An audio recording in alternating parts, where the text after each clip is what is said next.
Abbiamo l'uccellino ammaestrato?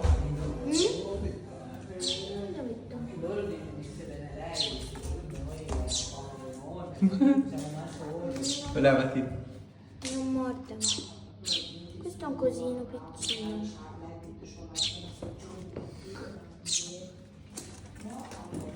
Prova.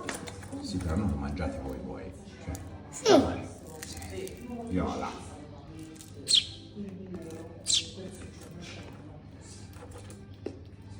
Lasciali i briciolini nella scatolina, che ora c'è la becca.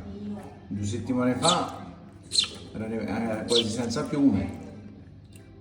Buona? Tieni.